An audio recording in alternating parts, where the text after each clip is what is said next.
of Oregon.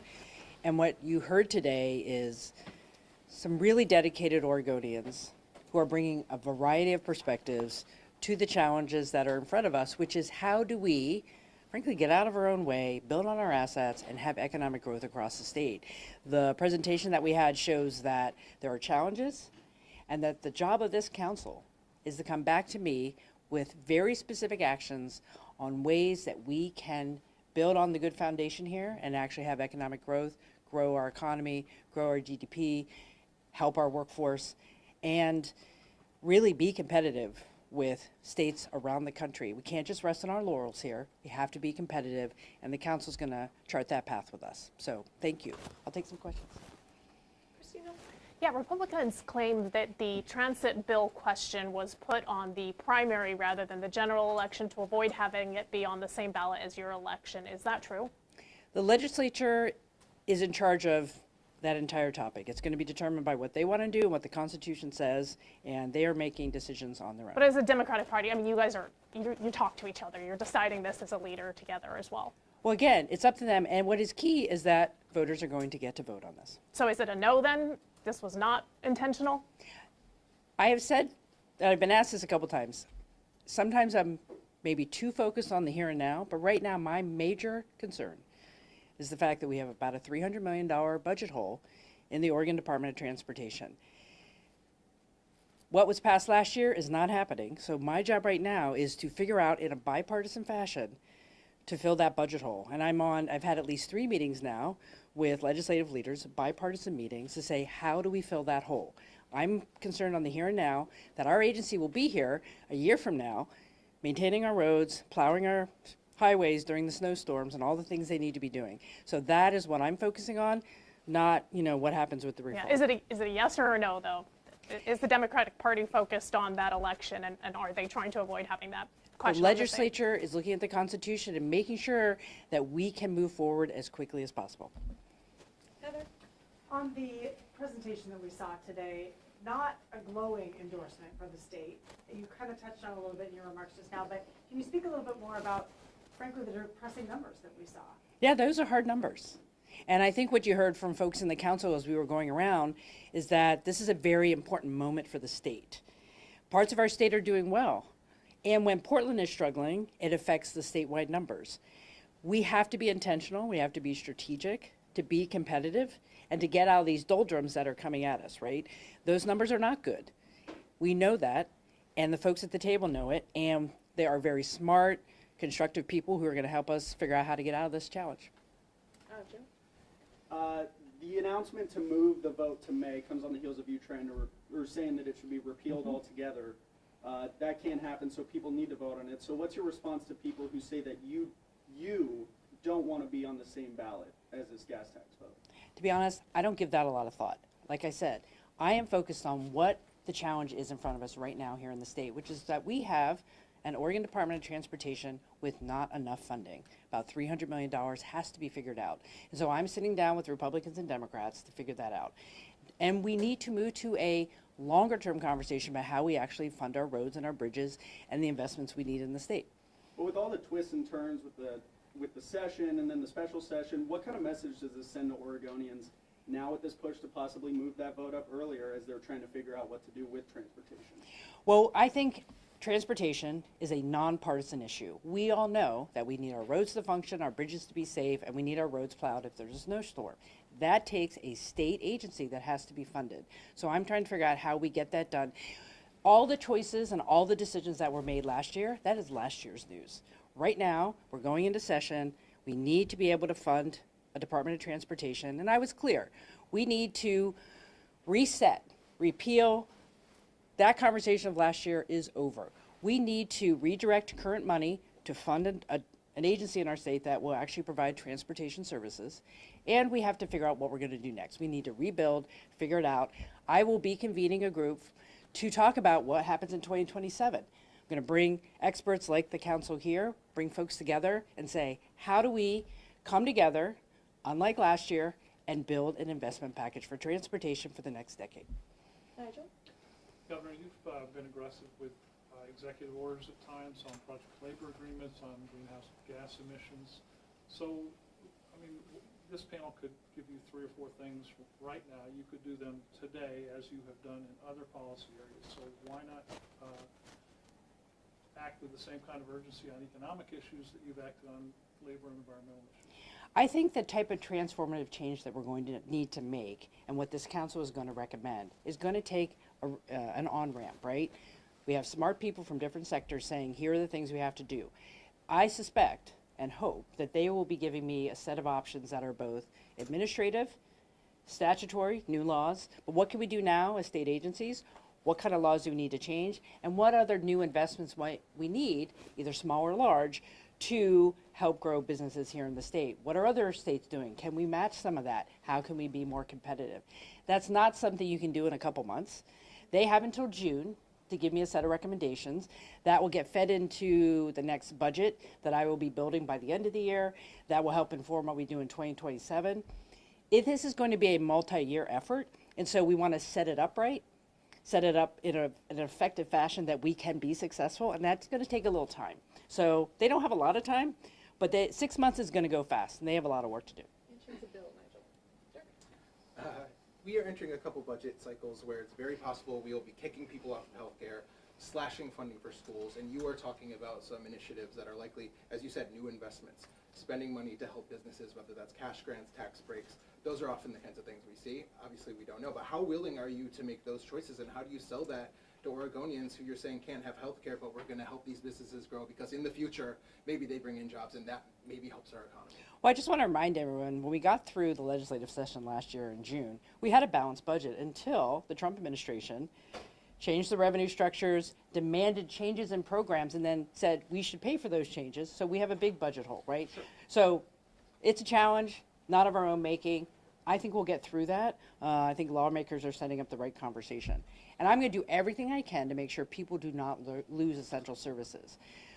But what this effort is about, when people are working and getting paid good wages, they pay taxes, that will fund the services we need. When we looked at the GDP growth that is in the roadmap, we're talking of billions of dollars of more come into essential services when people have better jobs. So we have to focus on economic growth if we're going to build our way out of the revenue challenges that the state is now facing. Even if it means the cuts to healthcare and the cuts to education are steeper because of these inducements we're making to businesses. Well, I'm not making any assumptions around cuts. We have budget challenges, and I've been very clear with legislative leaders. What can we do to do as much as we can with the dollars we have? I've said it to our schools, I've said it to our healthcare partners. We are going to do everything we can to maintain the Oregon Health Plan at a level to keep people insured. It is not going to be easy. Probably a smaller benefit package over time, but I'd rather have a smaller benefit package than people having no insurance. Our schools, there's not going to be tons more money on the horizon. What can we do differently with the money we have? In the meantime, this isn't like you just do one thing at a time. We have to create jobs so people can have better paying jobs, so they can cover their own needs, plus pay taxes that help other folks who are more vulnerable. This is a multi-year, multifactorial effort that we have here, and I know that we have people who are up for the challenge, and the folks who are here today, I think, are going to give us an excellent set of ideas to help challenge ourselves to get out of our own way to grow the economy.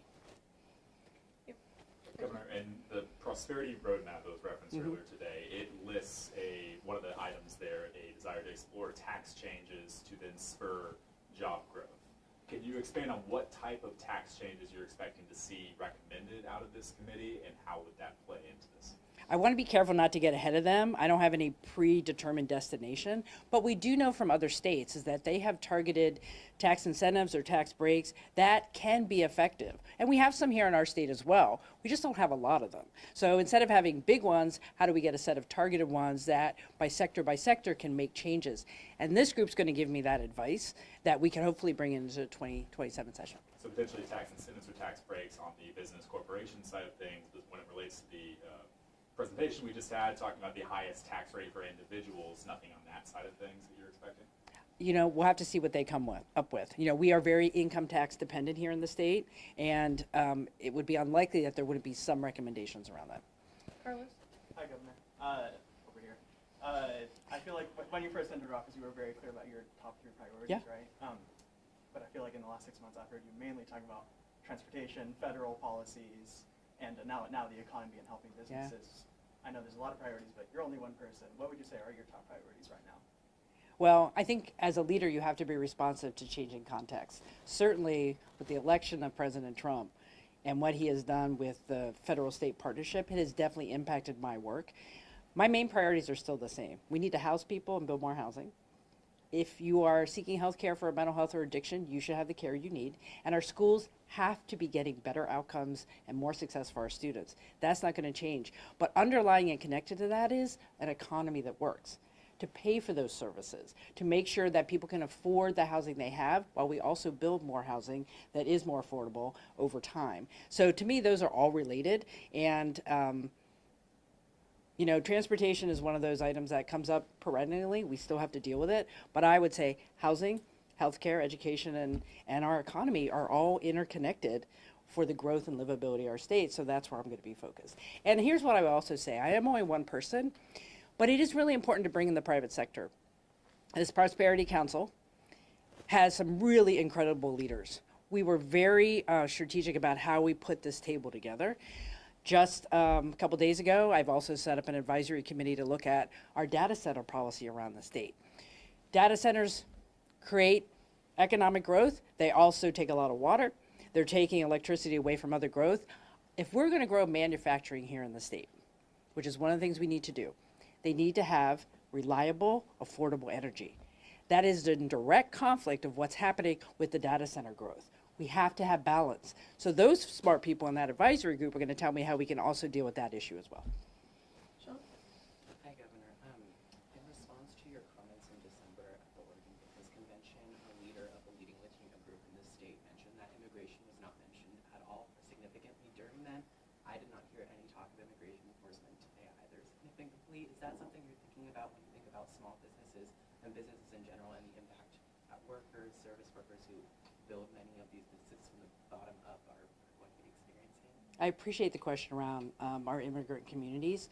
I have heard directly from business leaders who have said they are very concerned, as am I, about the chilling effect of the federal enforcement activities from the Trump administration.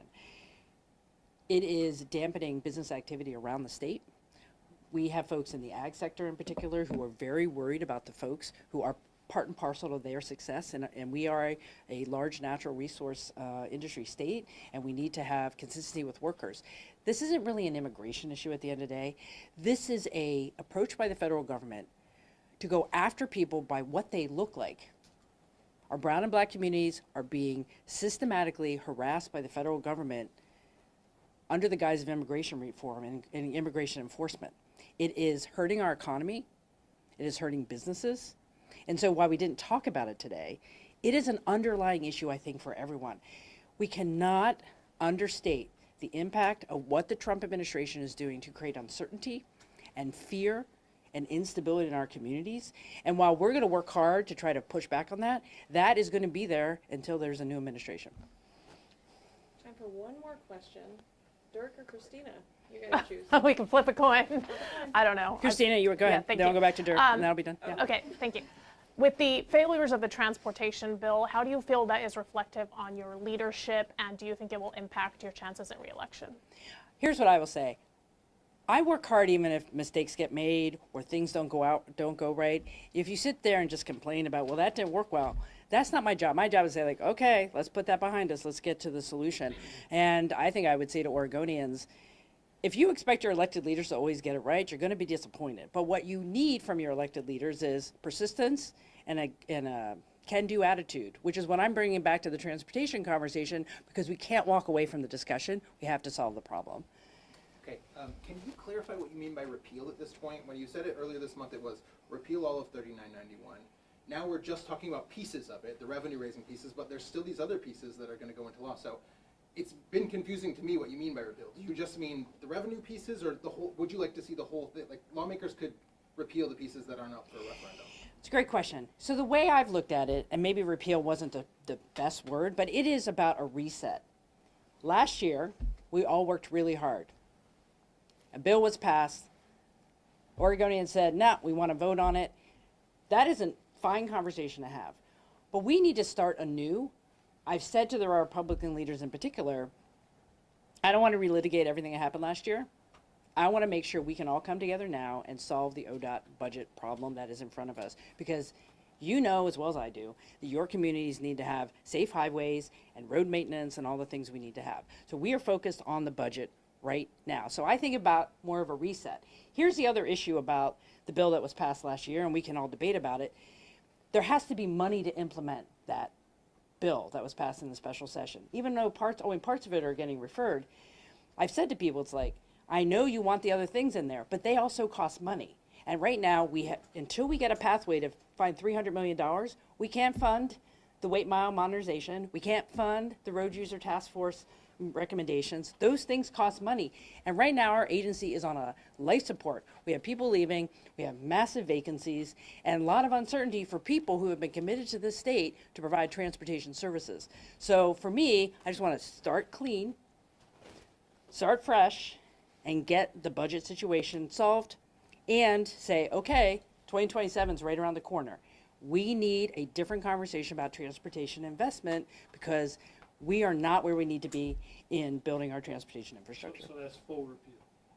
Yeah, I'm still on, does start fresh mean we get rid of all the stuff that was passed? To me, folks who sign those petitions, they want to say, we didn't like a part of it, we want to vote on it, legislative leaders are determining that could be set for May.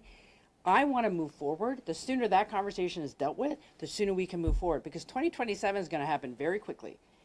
And the reality is the budget hole that we will be filling will only get us through the end of the biennium, or maybe a couple extra months. So we'll be back at this again. So I just want to finish that conversation, move on to the next one.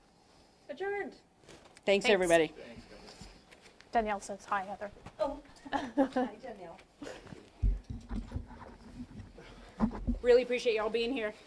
Oh, they took the cookies. I'm sorry. They were good. Sorry, you didn't get one. Okay. Thanks, everybody. Do you know about the one picture? Still no patties. What is happening?